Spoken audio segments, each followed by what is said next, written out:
Thanks for joining us here on 9 News Plus. I'm meteorologist Chris Bianchi, and today I want to take a detailed look at Colorado's snowpack and why it's been so above average so far this season, also specifically where we've seen that added snowpack and also what it might look like as we head over the course of the next few weeks. Top line takeaways are snowpack overall for us across the state, with some minor exceptions, has been awesome for us so far this year. We are well above our season-to-date snowpack average, and that is certainly good news. That'll help replenish a lot of those drier reservoirs, and also it will help increase some of those stream flows. A lot of downwind impacts into the Colorado River, Lake Mead, Lake Powell will get some of this water, and this is certainly good news. And kind of want to start things off by taking a look at where we are in terms of our snowpack so far this season. Now, keep in mind, this is season-to-date averages, means through March the 21st, we are at 133% of our typical snowpack, again, between as of March the 21st here across the state of Colorado. You might notice a couple things on this. One, how southwestern Colorado is doing so much, frankly, better, so much more snow in that part of the state. A lot of that's come recently as well, last month or two, in the Gunnison and San Juan River basins. That's where we've seen a lot of our recent snowfall in the last month or two in that area. And then there's a pretty notable difference as you get east of the Continental Divide, the South Platte and Arkansas River basins, around maybe even a little bit below our season-to-date averages. But for the most part, the mountains on a widespread basis doing pretty well so far this season. Now, I mentioned the San Juans in particular doing exceptionally well. This is the third best snowpack on record. Now, should note that records only go back to 1987, so for the last 35 years, this is the third best snowpack to date on record for us into the San Juan River Basin. That is certainly exceptionally good news for that part of the state. There is less consistent snowfall east. We've had less of that snowfall east of the divide, Continental Divide, and the reason being is the storm pattern that we've been in has been mostly tapped into these atmospheric rivers in California. That means we're taking a lot of that moisture and that energy and pumping it into our southern and western mountains, and the Front Range mountains tend to typically not get as much of that snowfall, but really across the state. Again, I know I've received on Twitter a few of these anecdotal replies as well, that exactly where I'm living, I know it's St. Mary's Glacier, Vail area.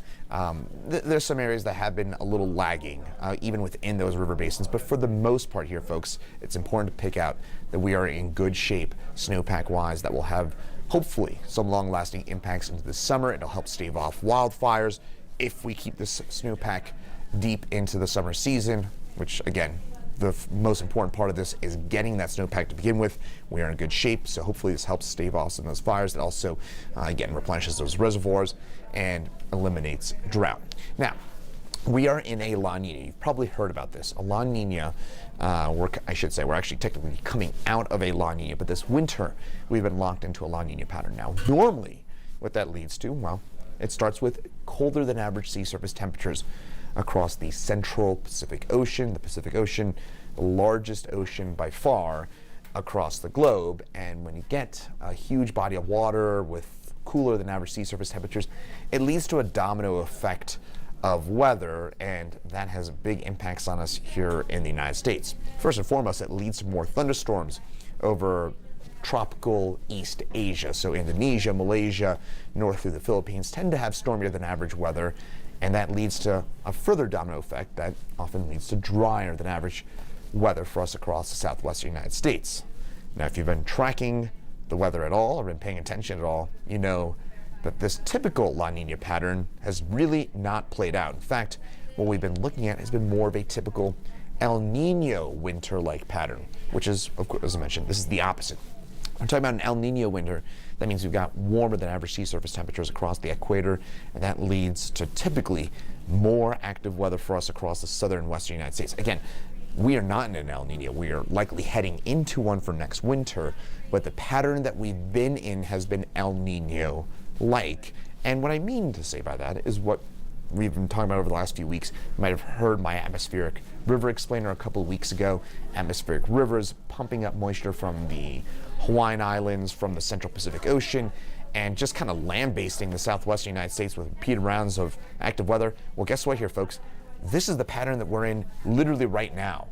This has been our pattern all winter, well, I shouldn't say all winter long. Last 6 weeks to 2 months, this has been the pattern that we've just not been able to get out of. It's just nonstop moisture, and again, that's really good news, especially for our southwestern mountains, but it can also lead to avalanches. We've had 9 avalanche fatalities so far this winter. That is more than usual, and the winter, of course, not even over and done with yet. And it can lead perhaps later in the spring to flooding as a result of all that water that's got to eventually melt on off. But this has been the pattern we've been locked into. This jet stream parked overhead. It's tapping the moisture out of the central Pacific Ocean, out of the Pacific Ocean in general, and just drenching us here in southern western Colorado for the last few weeks. And as mentioned, this is a pattern that we're in right now. So this is just going to continue. And I mentioned those snowpack numbers, right? We're already well above average. Folks, those numbers are going to look quite a bit different and probably higher this time next week and over the next 10 days because we've got a lot more snow to go. Now, keep in mind, this is through Sunday, and we're going to get just basically nonstop snowfall with only maybe 12 to maybe 18-hour breaks between now and Sunday, which is going to further boost those snowpack numbers. And notice where those highest numbers are, into the southern and western mountains. Once again, the West Elks, the San Juans, even the Rio Grande Mountains, the Sangre Cristos should do fairly well out of the next run of storms. And what that means is the snowpack numbers that you're looking at here, this is what it looks like right now. I would imagine that these numbers are going to be substantially different come this time next week. So over the next 7 to 10 days, I would anticipate that we'll be looking at perhaps as much as maybe even 140, 150% of our statewide snowpack. And in the San Juans, the Gunnison River Basin, we could be looking at 175, 180% of our typical season-to-date snowpack. That's almost 2 to 1 in terms of where we should be in terms of our snowpack in that part of the state. And a final note to that, specifically with the San Juans, I mentioned how we're at our 3rd best season-to-date snowpack. This time next week, I'm just going to tell you it's pretty likely we'll be in that number 1 spot. This is getting close to historic territory for us into the San Juan River, and again, San Juan River Basin. So again, this would be the San Juan Mountains, Telluride, Durango, Purgatory, even on east into Wolf Creek. This is the part of the state that has really felt this exceptionally snowy winter to date so far, and we're going to add to that as we head over the next few days. Again, this pattern that we've been locked into that's led to this higher than average snowpack, it kind of almost gets a bit of a superdose this week with that jet stream parked overhead. That'll lead to more snow. So top line takeaways: 1, really good season statewide, northern, southern mountains, everybody getting their snow, but the southern mountains in particular getting close to historic territory in terms of the amount of snowfall that they've seen so far this winter. East of the Continental Divide, that's where we start getting a bit more hit or miss. We're around average, maybe even in some cases in southeastern Colorado, slightly below our season-to-date snowpack averages.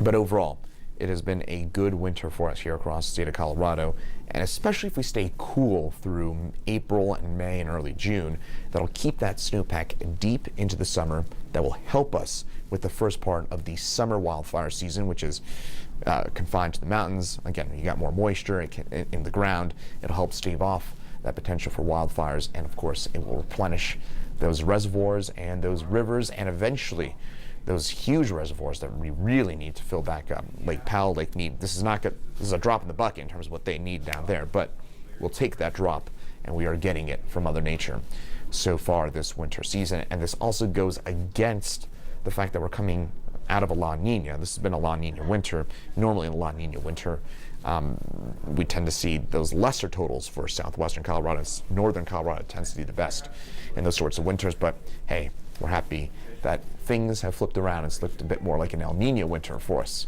across the mountains. So hopefully that explains our snowpack, where we stand, where we're going, and what that might mean for us here in Colorado over the long term.